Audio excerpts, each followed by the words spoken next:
গোবিন্দ আশিকিন জাকির মুহিদ্দিন একান্ত ঐকান্তিক ব্যক্তিদের মহব্বতের ভালোবাসার বহিঃপ্রকাশ হিসেবে হযরত আল্লামা শাহ সৈয়দ আবু বকর ফরিদউদ্দিন রহমাতুল্লাহ আলাইহি এবং আওলাদে ওলি পীর কামেল শাহ সৈয়দ ওমর ফারুক রহমাতুল্লাহ আলাইহি ও বেগম শাহ সৈয়দ ওমর ফারুক রহমাতুল্লাহ আলাইহি স্মরণে ওয়াজ ও দোয়া মাহফিল। প্রধান অতিথি মাসিয়াটা দরবার শরীফের বড় সাহেবজাদা ব্রাহ্মণবাড়িয়া জেলা আহলে সুন্নাত ওয়াল জামাতের অর্থ সম্পাদক পীরজাদা আলহাজ শাহ সৈয়দ জুবাইর আহমদ সভাপতি মাসিয়াটা দরবার শরীফের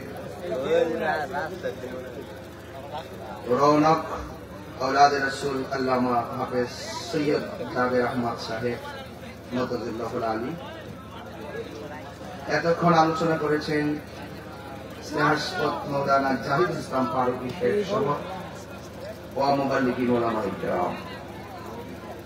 যেই মহান রব্বে কারীম আমাদের সকলকে আজকের মাহফিলে আসার বসার সুযোগ দিয়েছেন, শুকরিয়া গান সকলে পড়ুন আলহামদুলিল্লাহ। লাখ কোটি দরুদ ও সালাম ওই নবীর নূরানি কদম মোবারকে যিনি হায়াতুন নবী নূর নবী গায়বের খবর দেন হুজুরুল নূর সাল্লাল্লাহু আলাইহি ওয়াসাল্লামের উম্মত হিসাবে আল্লাহ পাক আমাদের সকলকে কবুল করেছেন। এই জন্য শুকরিয়া গান সকলে পড়ে আলহামদুলিল্লাহ। আজকে মাহফিলে সম্মানিত সভাপতি জনাব মনোয়ার হোসেন মনামিয়া সাহেব, জনাব আব্দুল সালাম সাহেব, মেঘনা থানার প্রশাসন যারা এসেছেন এবং স্বেচ্ছাসেবকের দায়িত্ব যারা পালন করছেন, সকলে পড়ুন আলহামদুলিল্লাহ। পাড়ারবন গ্রামবাসী, যুব সমাজ, মুরব্বী সমাজ, ভক্তবৃন্দ যারা মাহফিলে এসেছেন, আপনাদের কাছে আমি দুইটা জিনিস কামনা করি। একটা হলো ধৈর্য আর একটি হলো মনোযোগ। যার জীবনে ধৈর্য বেশি তার জীবনে সফলতা বেশি, যার জীবনে ধৈর্য কম তার জীবনে হতাশা বেশি। রেগে গেলেন তো হেরে গেলেন। তবে কিছু কিছু রাগ আছে, সেটা রাগ না, এটা আবেগ। একটু আগে আপনার স্টেজে যে আবেগ দেখছেন, এটা কিন্তু রাগ না, এটা মহব্বত। কথা ঠিক কিনা? এই জন্য সে রাগ করার পরও যারা মারা যাওয়ার জন্য রেডি হয়েছে, সে নিজে তারা মারা যাচ্ছে। কিছু কিছু রাগ পানি পড়ে না, কিছু কিছু রাগ শুকনা দিয়েও প্রেমের নৌকা চলে। যাই হোক, আপনারা যারা আসছেন আপনাদের সকলকে আমার পক্ষ থেকে ধন্যবাদ জানাই। ইন্তেজামিয়া কমিটির পক্ষ থেকে আমাকে বিষয় দিয়েছে কবর এবং আসল নিয়ে আলোচনা করা।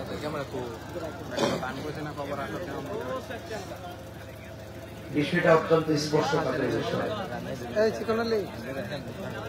ফুলের সৌরভ মানুষের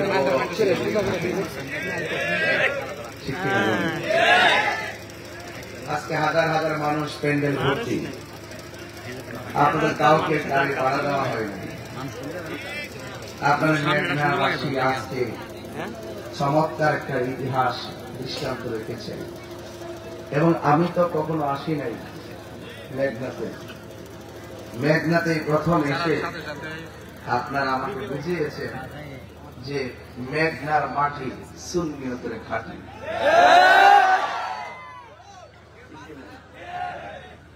এই জন্য সুন্নিরা তো আদবের হয়, ঠিক না?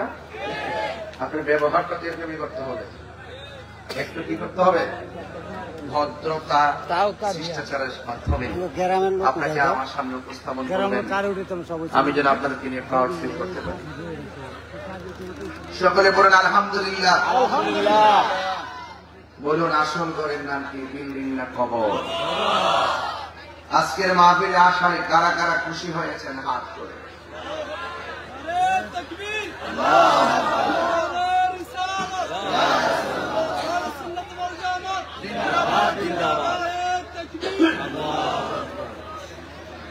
এই কোরআনটার মধ্যে কোন সন্দেহ আছে?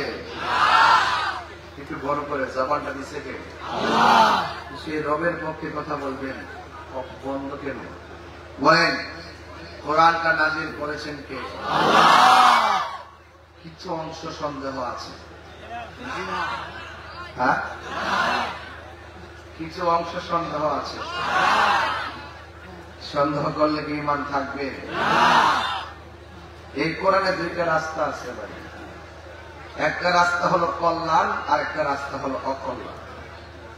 কল্যাণের পথে থাকলে আপনি বেহেশতে থাকবেন, আর অকল্যাণের পথে গেলে আপনি দুজকে যাবেন। তো মেঘনা মানুষ একটু জবানটা খুলে বলেন, আমরা কি কল্যাণ চাই না অকল্যাণ চাই? তো কল্যাণ চাইলে নামাজের দরকার আছে না নাই? নামাজ না করে কবরে গেলে শাস্তি আছে না নাই? রোজার দরকার আছে না নাই? রোজা না রেখে কবর গেলে শাস্তি আছে না নাই? আমরা তো ভালোটাও বুঝি, মন্দটাও বুঝি। আগুনে হাত দিলে হাত পড়ে যায়, পাগলেও আগুনে হাত দিলে হাত পড়ে, পানিতে হাত দিলে হাত ভিজে। এটা বোঝার জন্য আল্লাহ আমাদেরকে দেমাগ দিয়েছেন, একটা বিবেক দিয়েছেন। এই জন্য বলা হয়েছে বিবেক হলো সবচেয়ে বড় আদালত। দেখবেন সিএনজির পিছনে লেখা থাকে, আমি ছোট, আমাকে ধাক্কা দিবেন না। এর মানে হলো ট্রাকের পিছনে যারা বই আপনাকে হেরা যাতে এটা লেখে যে তোরা বড় গাড়ির মালিক যদি আমার মারিস না। কথা কোন ঠিক কিনা? জমিনে অহংকার করে চলা যাবে না। জমিনে কি করে চলা যাবে না? অহংকার করে চলা যাবে না। এই দেশে গরিবরা দিনে এনে দিনে যারা খায় তারাও মানুষ, যারা কোদাল দিয়ে মাটি কেটে খায় তারাও মানুষ।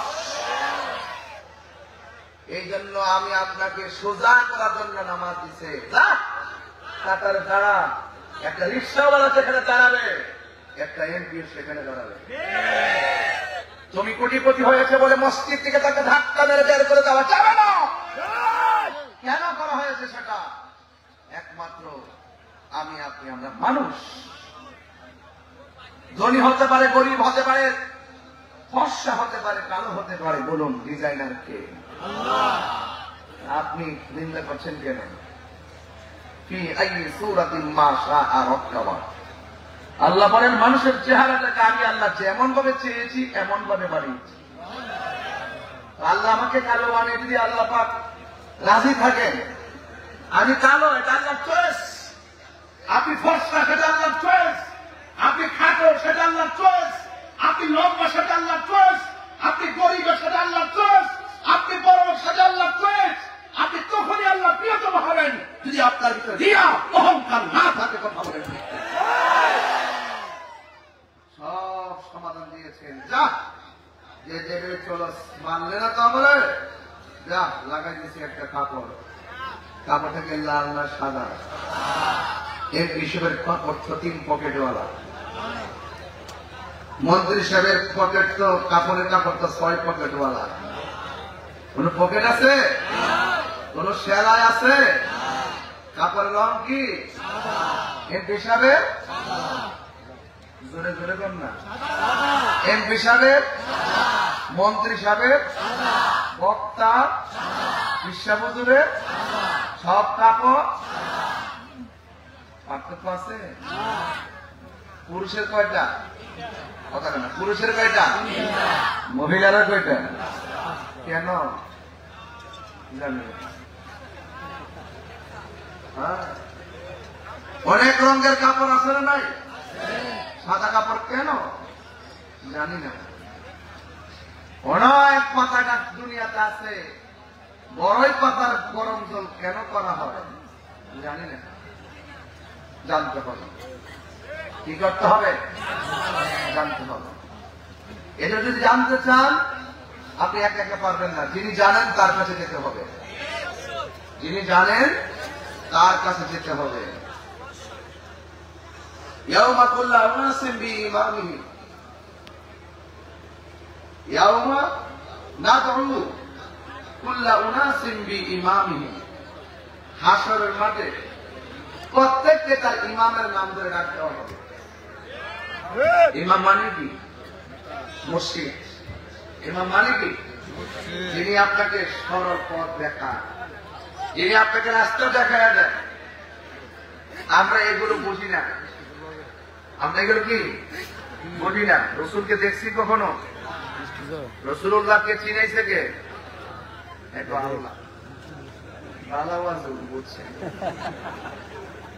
রসুল আল্লাহ চিনেছে। আরে বাবা, নবী হলো আমার আল্লাহ সাক্ষী, আর আমার নবী হলো আল্লাহ দেখার আয়না। আল্লাহর আমরা দেখি নাই, নবীর সাক্ষী এসে দুনিয়াতে আল্লাহ দিছে। এই জন্য যেই যুগে, যেই আমলে, যেই উম্মতের কাছে যেই নবী এসেছে, আমরা তো নবীকে দেখি নাই। এই বাংলাদেশে তো নবীজি আসে নাই, তাই এস থেকে এই দেশে ইসলাম নিয়ে এসেছে আল্লাহর ওলিগণ।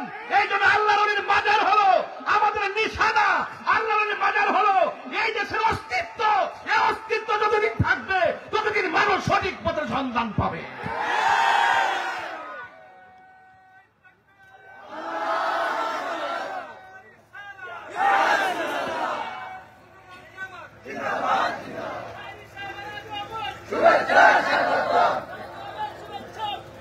আপনারা কি আমার প্রতি রাগ করতেছেন? আমার কথা কি বুঝতেছেন? তাহলে বলুন, ইজ্জতের মালিক কে?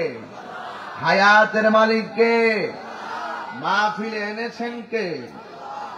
আপনাদের কাছে আমি যে আলোচনা করব, এই আলোচনাগুলো সুন্দর করে শুনবেন। মেঘনা কি তৃতীয়বার না প্রথম?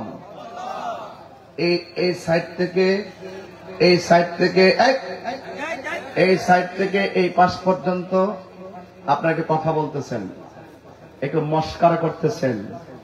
আপনারা আমাকে খুব ভালো করে চিনেন। আমি আপনাদের সব সহ্য করবো, কিন্তু বিয়াদবি সহ্য করবো না। এই জন্য আমি বলবো, লাস্ট ওয়ার্নিং, যে আপনারা কথা বলবেন না, আপনারা কেউ ধাক্কাধাক্কি করবেন না। আমি কথা বলতেছি, শোনার চেষ্টা করবেন। আমার দেমাগ সম্পর্কে আপনারা ভালো করে জানেন। আমি সত্যের লড়াইয়ে, যৌক্তিক দাবি আদায়ের লড়াইয়ে বিড়াল না। আমি যৌক্তিক দাবি আদায়ের লড়াইয়ে আমি অত্যন্ত হিম্মত নিয়ে কথা বলি। এটা বেহেশতের বাগান, কথা বলেন ঠিক কিনা? তাহলে বাবা, আপনারা কি কথা বলবেন? একটু চুপ থাকবেন তো ইনশাল্লাহ? বলেন, আসল ঘরের নাম কি? কবর। এই কবর যাওয়ার আগে একটু আল্লাহকে চেনার দরকার আছে না? নবীকে চেনার দরকার আছে না? এই মাহফিল গুলা হলো সেই সিলেবাস দেওয়ার একটি প্ল্যাটফর্ম। অনেকে বলে এত মাহফিল করেন, কে কি হাতে গেছে, মাহফিল দরকার নেই। অনেকে বলে যে মাহফিল দিয়ে কে কি দিছে, কয়টা নামাজ দিছে। আরে বেটা, কয়টা নামাজ দিছে পরে কস না।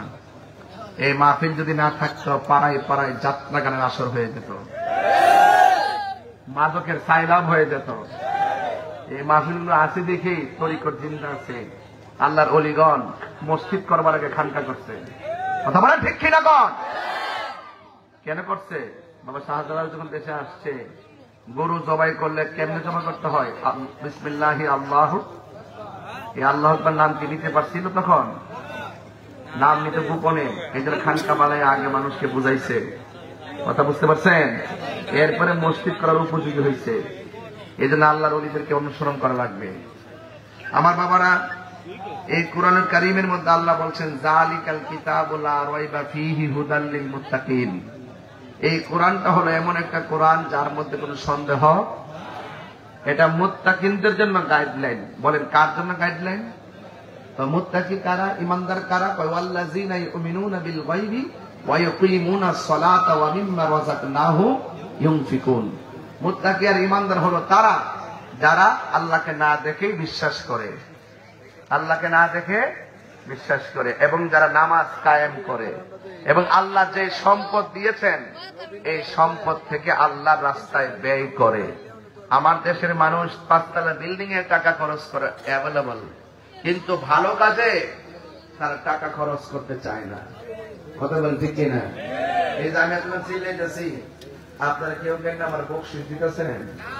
দেখবেন একটা বেলাটা কান্না মানলে কে হারে তখন এই জায়গা ভরে দিলে বলে। আল্লাহ বলছেন, ওয়া তাআওয়ানু আলাল বিররি ওয়াত তাকওয়া, আল্লাহ বলছেন যারা ভালো কাজ করবে তাদেরকে সহযোগিতা করো, এবং যাদের অন্তরে আল্লাহর ভয় থাকবে তাদেরকে সহযোগিতা করো।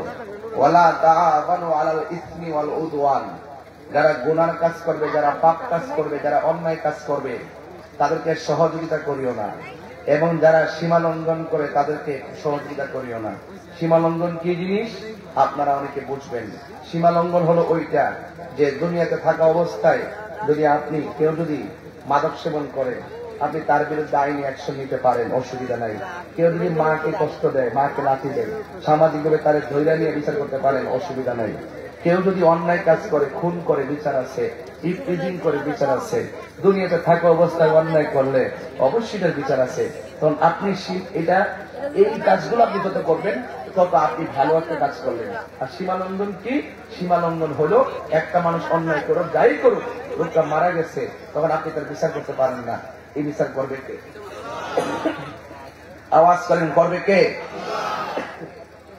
আমার দেশের মধ্যে সীমালঙ্ঘন হলো সেটা যে মুসলমানটা মারা যাওয়ার পরও কবর থেকে লাশ তুলে গায়ে আগুন ধরিয়ে দেওয়া হয়েছে। এটা কি বলেন? সীমালঙ্ঘন। এই সীমালঙ্ঘন গুলো করা যাবে?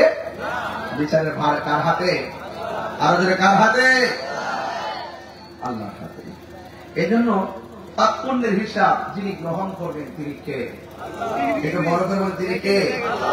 আল্লাহ রাব্বুল আলামিন কোরআন কারীমের মধ্যে বলে দিয়েছেন যে কাইফা তাকফুরুনা বিল্লাহি ওয়া কুনতুম আমওয়াতান ফাআহইয়াকুম। আল্লাহ বলেন, বান্দা তোমরা কিভাবে আমি আল্লাহকে অস্বীকার করবা? তুমি তো ছিলে নির্জীব, আমি তোমাকে সজীব করেছি। তুমি তো ছিলে নিষ্পাপ, আমি তোমাকে প্রাণ দিয়েছি। তুমি ছিলে একদম ডেড বডি, আমি তোমাকে জিন্দা করেছি। সুবহানাল্লাহ বলবেন না? তুমি দুনিয়াতে এসেছো, আসার পরে অনেক টাকার মালিক হয়েছো। কেউ টিনের ঘরের মালিক হয়েছে, কেউ সোনের ঘরের মালিক হয়েছে, কেউ বিল্ডিং ঘরের মালিক হয়েছে, কেউ অনেক টাকার মালিক হয়েছে। কিন্তু আমি আল্লাহ তোমার সব মালিকানা একটা থাবা দিয়ে শেষ করে দিব। ওই থাবাটার নাম হলো মৃত্যু। মৃত্যু যখন হয়ে যাবে ব্যাংকের মালিকানা আপনাকে চিরদিনের জন্য বিদায় দিয়ে দিবে। আপনি কি মনে করেন দুনিয়াতে আসলেন, খাইলেন, ফিরলেন, যাই করলেন, আপনার সব শেষ হয়ে গেছে? না, কবরে যাওয়ার পরে আবার আপনাকে জীবন দেওয়া হবে। এই জীবন দেওয়ার পরে আপনার আর মরণ হবে না।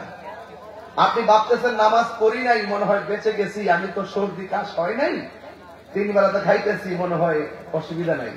আল্লাহ ইচ্ছা করলে মাছের কাঁটা গলায় লাগাইয়া আপনার খাবারের রিজিক বন্ধ করে দিতে পারত। আল্লাহ বলেন, আমি তো বান্দারে মায়া করে বানাইছি, এই জন্য বান্দারে আমি ছাড় দিছি, কিন্তু হাসরের মাঠে আমি ছেড়ে দিব না। ইন্নাল্লাহা ইউমাহিলু ওয়ালা ইয়ামহুল, ইন্নাল্লাহা ইউমাহিলু ওয়ালা ইয়ামহুল। আল্লাহ বলেন, আরে বলা হয়েছে আল্লাহ ছাড় দেয় কিন্তু ছেড়ে দেয় না। কথা বলেন ঠিক কিনা বলেন? তো যাই হোক, আমি পরিষ্কার ভাষায় আপনাদের কাছে একটা কনসেপ্ট ক্লিয়ার করলাম যে এই পৃথিবী থাকার জায়গা, বলেন এই পৃথিবী থাকার জায়গা। আল্লাহ রাব্বুল আলামিন বলেন, মিনহা খালাকনাকুম ওয়া ফিহা নুঈদুকুম ওয়া মিনহা নুখরিজুকুম তারাতান উখরা।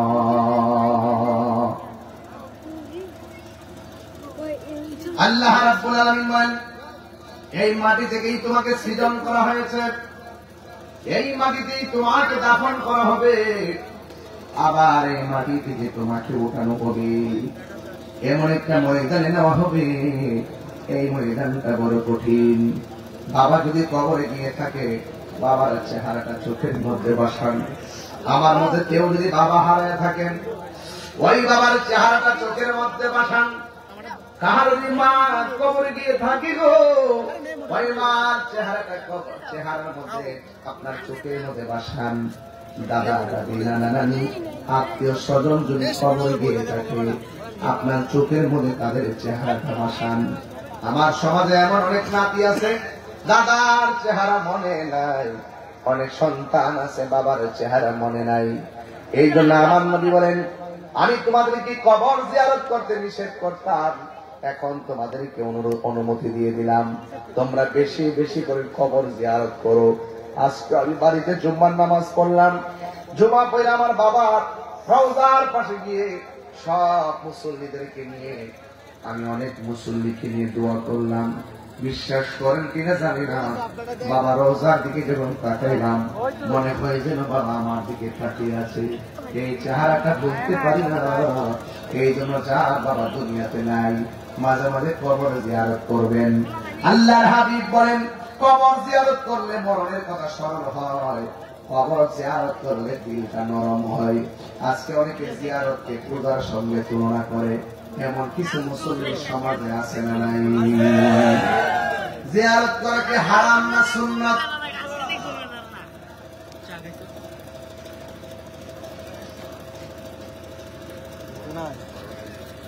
বলেন জিয়ারত করা কি হারাম না সুন্নাত? আর আওয়াজ করে হারাম না সুন্নাত? নবীর সুন্নতকে যারা হারাম বলতে চায় তাদের ঈমানের মধ্যে ভেজাল আছে না নাই? এই জন্য যুবক সবার কথা কান দিবেন না, সবার কথা খেয়াল করবেন না, সবার বয়ান আমল করবেন না। আমার নবী আপনার নবী বলেন, আমি যখন মেরাজের মধ্যে গেলাম, যাওয়ার পর আমি দেখছি এই পৃথিবীর মধ্যে দুনিয়াতে শুরু এবং কিয়ামত পর্যন্ত সবচাইতে বড় কষ্ট হলো কবরের আযাব। এই কবরে যারা গেছে তারা জানে ওই কবরে কেমন আছে রে। পাড়ার বন্ধের মানুষগুলো, এই এলাকার গুরুস্থানের মধ্যে যারা পড়ে আছে এরা জানে কেমন আছে। আপনি তো রাতের বেলা ভাত খাইছেন, কবরে মানুষগুলো জান্নাতি খাবার পাইছে কিনা জানেন না। আপনি তো মাফির শূন্য ঘরের মধ্যে ঘুমাবেন, কবরের মানুষটা জান্নাতের গাড়িটা পাইছে কিনা আমরা জানি না। কথা বলেন ঠিক কিনা বলেন?